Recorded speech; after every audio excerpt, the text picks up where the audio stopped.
Hi, I'm Catherine Reid, host of the St. Paul Forum, and coming up next, I'm speaking with Laurie Hertzl of the Star Tribune and Ann McKinnon of the Friends of the Library about the Minnesota literary scene. That's next on the St. Paul Forum.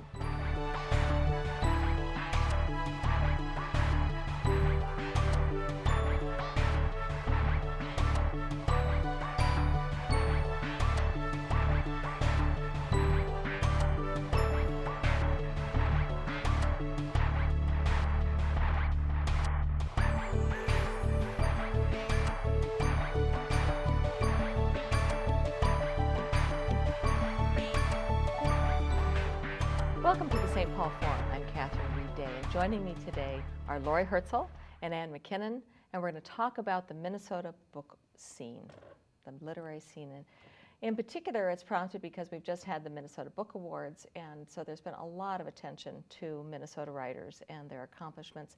Laurie, with your beat for the Star Tribune, writing about books, could you just kind of talk to us a little bit about this, how you see the scene, even a little bit about how did you come to your role writing about books? Well, I'm the books editor at the Star Tribune. I've been at the Star Tribune for almost 17 years now, I think, but I've been the books editor for 5, and it's a great job. It's a job I've always wanted. I've always been a reader, always been a writer, always been really interested in books. And when I lived up in Duluth, I kind of was envious of everything that was going on down here. I could see from afar, you know, the loft and all the writing programs, and wanted to be part of that.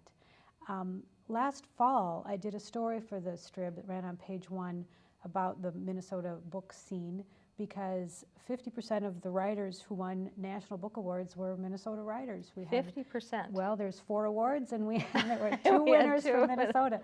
So that was very unusual, and that was, I mean, it was fabulous. Will Alexander won in young adult for his book Goblin Secrets, and of course Louise Erdrich won for The Roundhouse.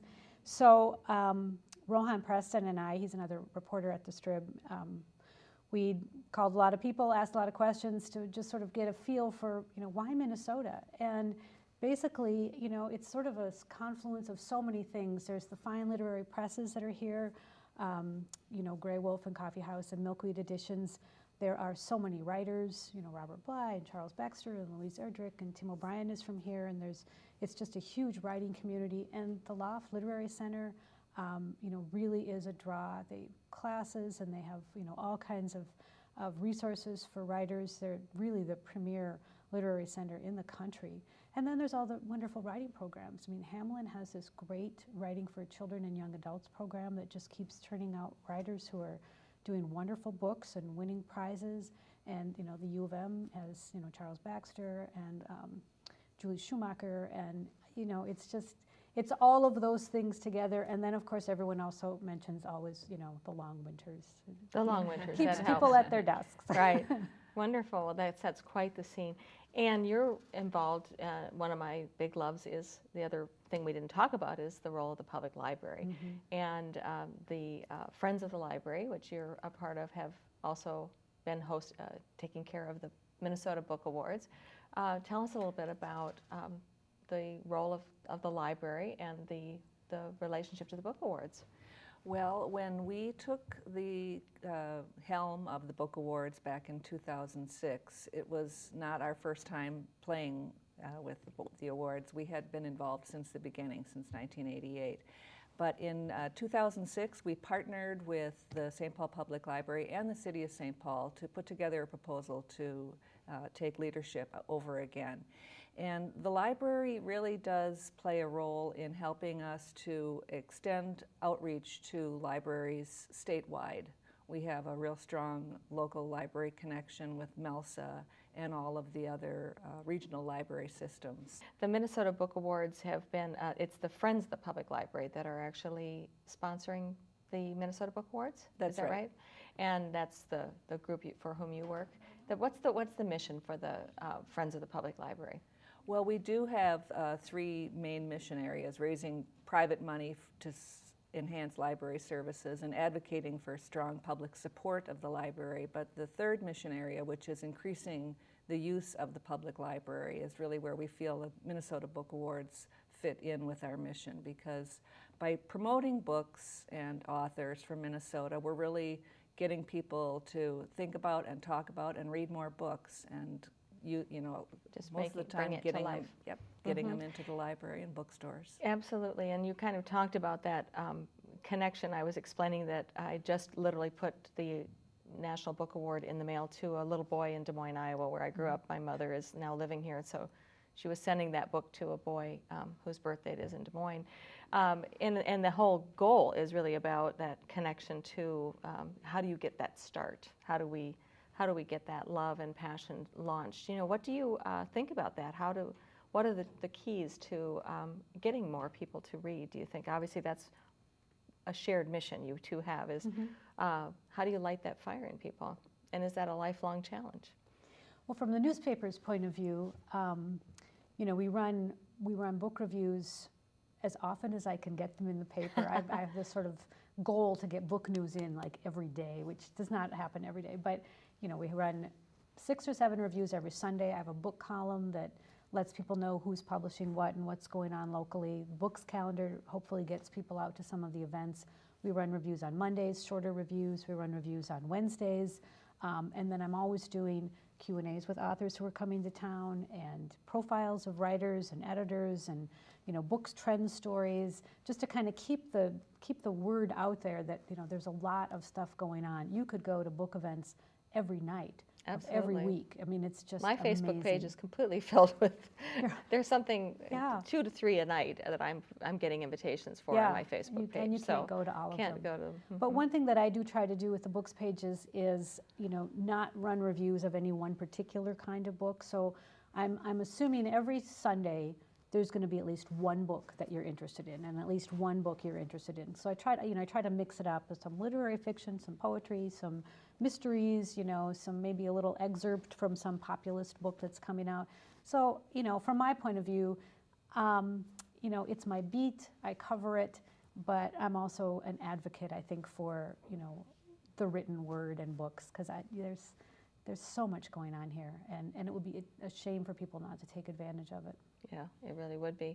And I do appreciate very much the enthusiasm, which we can see right here, but in reading you, I can feel that same enthusiasm. I'm getting that sense that from any minute, you just want everyone to get excited about something.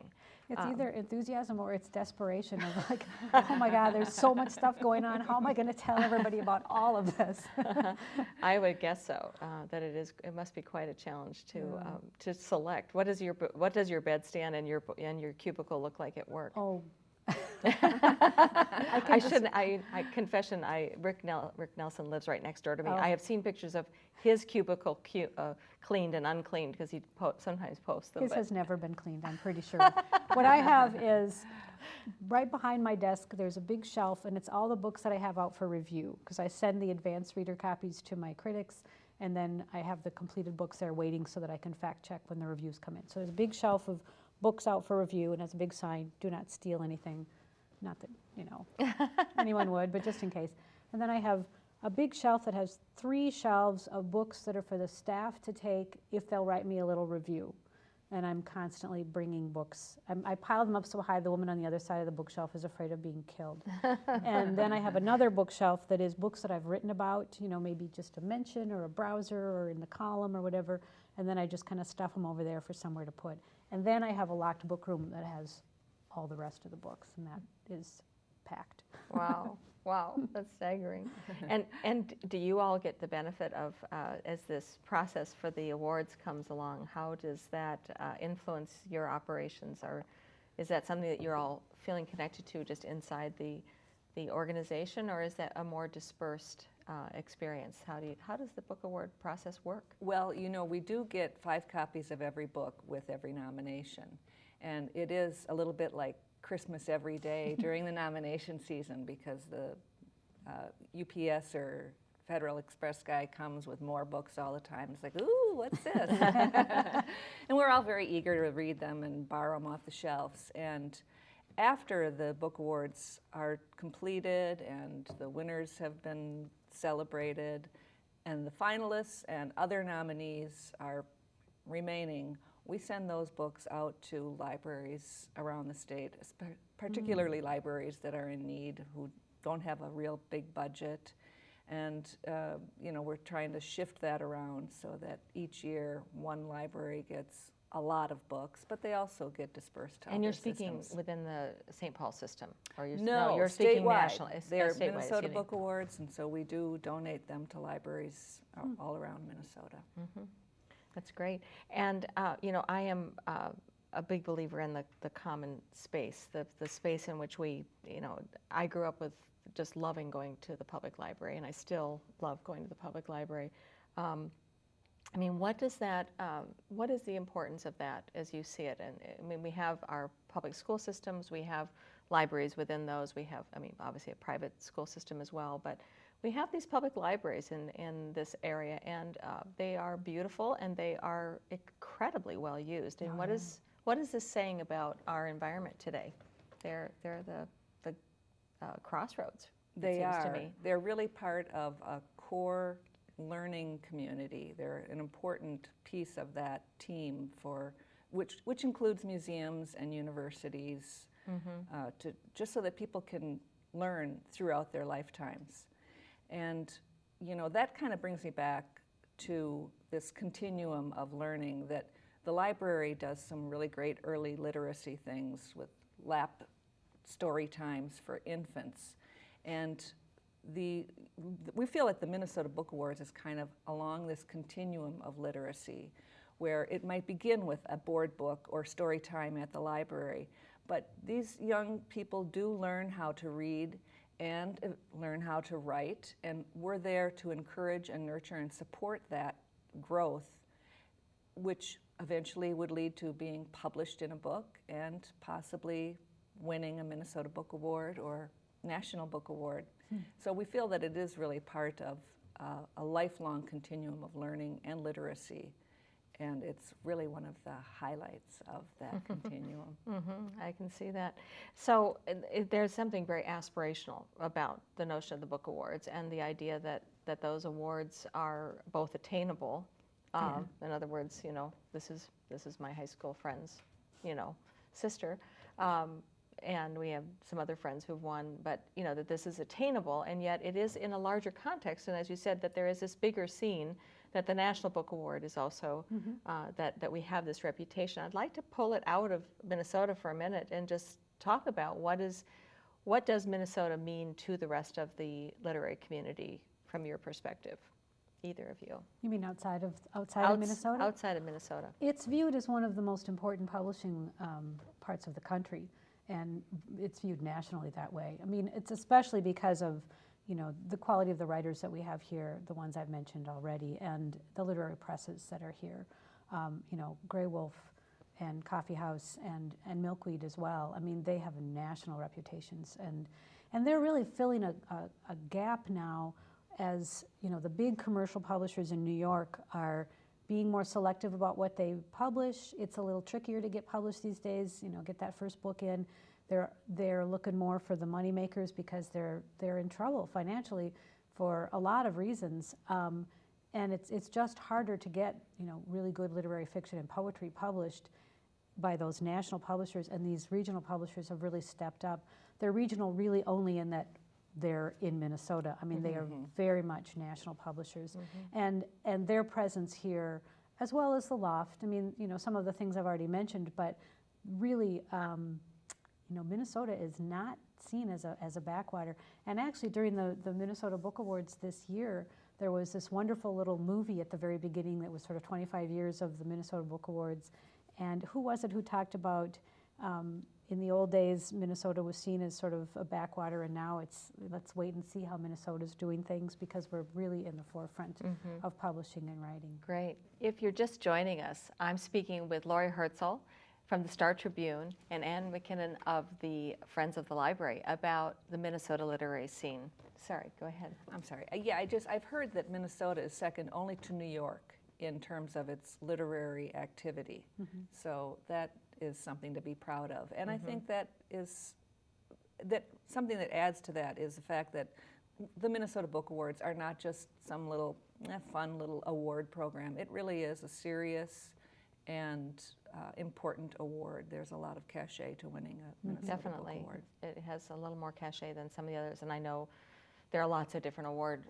If you get an award, it's going to help you market your book regardless of, I mean, there's that attitude out there that there are other awards that are kind of created to help marketing. This one has a little different history. And I mean, the 25 years alone give it a lot more cachet, I think, and a lot more. I know how the recipients feel, that it is the one that they want to get. And they feel very differently about it than they would about some of the other things that they could be getting. Now, and I can't say for sure if this is true, but I thought Louise Erdrich had a lot more fun winning the Minnesota Book Award than she did the National Book Award. She was just lit up. She was animated. She spoke in Ojibwe as she accepted her award. And I don't know, she just looked like she was having a really great time. She did. When I took her picture beforehand, you know, how the writers are all at tables so that they can sign books, and she was sitting next to Jonathan O'Dell, and they switched signs just for the picture. I mean, I think she was having a lot of fun. Yeah.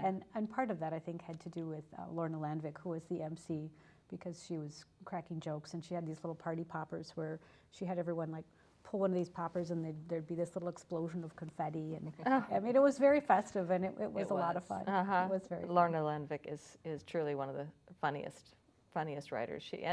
And one of my favorite stories of hers is actually set in the public library in Minneapolis, but I won't tell that story. But it does involve a library. Actually, someone is saying, "Do you know if you have any of those Lorna Landvik books?" And then of course the woman says, "Well, not only do I have one of those books, but the author's right over there." You know, and then the story unfolds from there. But so you can find your famous writers in your public library in Minnesota, correct? Well, she wrote at least the first few books. She wrote, I think, in longhand on a legal pad at the Nokomis Library. In the Nokomis Library, exactly. Yeah. That's where she wrote hers. Yeah. That's exactly where I was thinking. She was sitting by a fireplace there, as I recall. So anyway, fun. And why not celebrate and enjoy at home? I mean, really, if you know, isn't that part of the essence of the difference maybe between why people choose to live here and practice their work here? As opposed to a scene in which they may be very distracted and get sort of lost in their own way away from home. I don't know. I know that Alex Soth, the photographer, chooses to stay here in spite of his national and international reputation because he says it keeps him grounded, that he is always here. I read that he comes back to something rather ordinary of Minnesotan, where we don't really fuss very much over our celebrities, do we? No. Don't let How much do we fuss? Too big.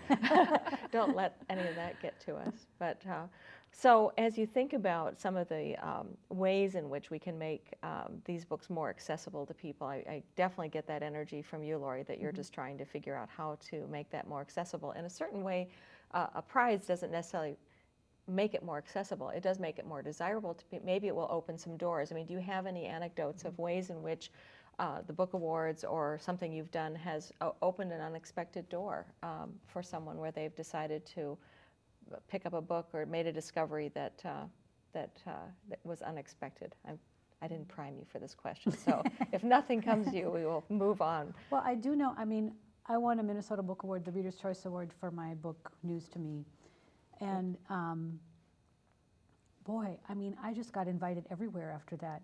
The award does carry a lot of cachet, and it puts you in demand. And I think libraries they must have a little bit of money to bring in writers who've won this award, and book clubs. And I mean, there's the book club in a bag that the libraries all over the state do, and I do this with the Minnesota Book Award winners. So they'll take 15 copies of a book, and you can check them out so that your book club can read them all.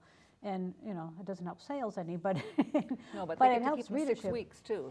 And it was fabulous. I mean, the book had like this whole second life after. So it made it into the bag, is what you're telling us. It did. It was in the bag. It was. And that's fantastic. So it had a whole nother run. Yeah, because writers, they do the launch and they do a few events and then it's on to the next book. But once you win a Minnesota Book Award, boy, that just starts all over again. So it really does. It makes a big difference for writers, I think, as far as getting their name out there and getting that second book maybe.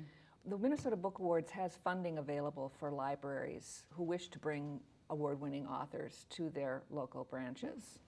And that is currently open right now for applications. Oh, fantastic. That's a great thing to be promoting right now. Yeah. So good. So we can make sure that we'll put the website up. And so say that again, they can write. They can write a funding proposal, submit it to the Minnesota Book Awards, and get up to $500 to bring an author to their library, a Minnesota Book Award winning author. Nice. And Or that's finals. statewide. Yes, it is. That's through the libraries. So that's a wonderful opportunity. Yeah. And again, and for both sides. The authors, I'm sure, love that too. Sure. To have. There's something new we're doing this year, and I don't know if I can tell you please. this now, but we're publishing a Minnesota literary map. It's called From Main Street to Your Street, Minnesota Writers on the Map. Fun. And it's an illustrated map. It features about 100 so far, Minnesota writers. It's kind of an art piece. It's illustrated by an artist named Chad Nestor. And on the back side, there are little bit of bios about each of the authors. And it will be interactive with our new website that'll be launching soon. So you can, if you're looking at the map on the website, you can click on an author and it'll link to the Minnesota Historical Society and their data on each of the authors. Fantastic. We're hoping, we're starting with just 100, but there are so many. It was really hard to just limit it to 100. And we're hoping to expand it beyond that. And so those are over time. They're not just strictly current writers. They would be historical Correct. and current. Both? Right. Current. Both. And so it talks about where they live, where they write, their history. Some of their bigger books. And we can't fit it all on the map, so that's why we're doing the interactive piece to it as well. Very fun. Yeah. That's a great idea. And in what was the criteria for making those choices? Well, I wasn't involved in the selection committee, but it was, Pat Coleman, who's the books guy for the Minnesota Historical Society. He came up with a larger list that we still then had to winnow down.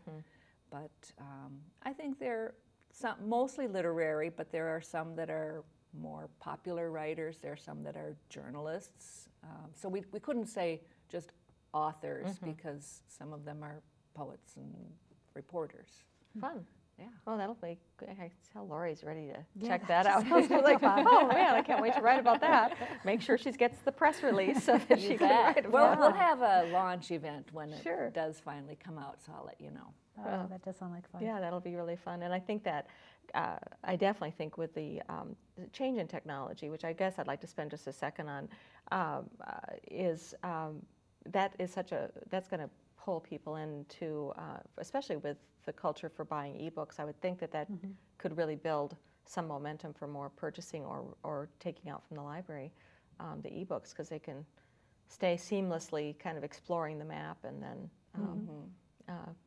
continue their shopping experience, whatever it is. Yeah. My shopping experience usually involves going to the library and seeing if I can order it from the library, which is, I think, one of my favorite things I can do, request a book. But After reading her Sunday reviews, I always go and request go right the on and latest start book. requesting. It's a good discipline, definitely. Yeah. So I do want to talk, I was having lunch with my 84-year-old mother who will never touch a computer or a smartphone in her life. And I was trying to explain that my daughter had just been given an iPad as a gift. And she asked the big question, what is that? What is that? Sort of. And the only answer I could give her, well, it's described as being as revolutionary as the printing press. But then I didn't follow up well. I was like, I didn't know where to go with that. How do you talk about it?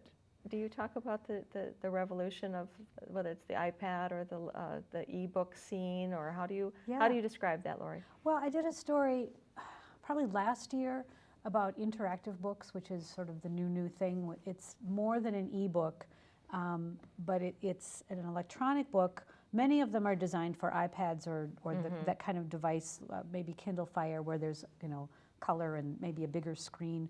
But it works well for children's books, but they're also doing it with some kind of nonfiction books as well. And what it is it's a book that is interactive. I mean, you can click on things and go someplace else to learn more about a particular word or a particular war, if it's a history book or whatever.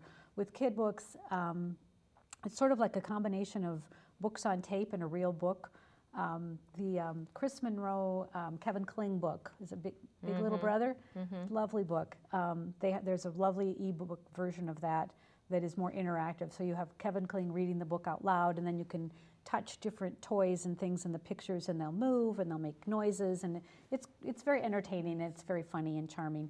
But if you take that same concept and apply it to books for adults, you know, there's a wealth of things that you can do with these interactive books. They're expensive to produce, and the publishers that I talked to, they've not really figured out yet how much to invest in this, because you need to have different programs for different devices. If it's an Apple product, then it won't work on you know, the other devices, and so they have to. The usual dilemmas. Yeah, so they have to redo it, and you know, it does get pretty pricey.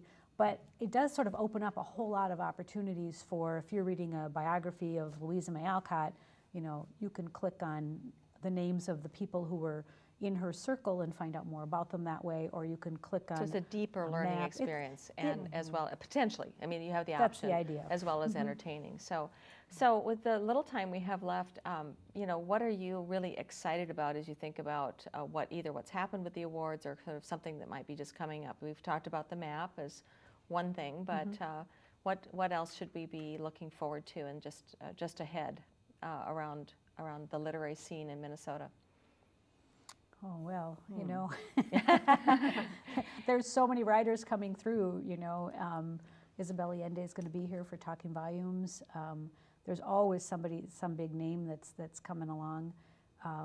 But I just kind of like to watch and see what's happening with the writers who live here. You know, there's so many producing wonderful things.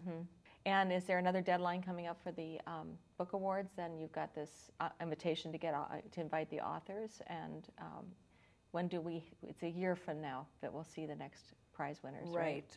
The nominations for next year's awards will open in late summer, and judging applications will be open in the fall. Every year after the awards come out, we get a flurry of activity. Ooh, how do I get to be a judge? I want to be a judge. Yeah. Great. So you can apply for that, and it's a two-step process. Preliminary round judges read all of the books in a given category, so that might be as many as 60 books that you have to read. But the second round judges just read the 4 finalists, and really a lot easier. Yeah, 60. Wow. So, well, that's fantastic. So we'll make sure that they have a chance to look at your websites, the Star Tribune /books, I think you said, and Friends of the Library. Thefriends.org. Thefriends.org. And so they'll have a chance to look for any of the kinds of things you've talked about, and probably you would really like them to get the Sunday paper and be ripping it out the way I do. I would love that. Tear it up and bring it with you. And actually, that's what we did. We took out the paper writing about the one that just won to send it off. So it went in the package with the book, the article about the book. So thank you so much. Thank you. That's all we have time for on the St. Paul Forum. Come back and join us again next week.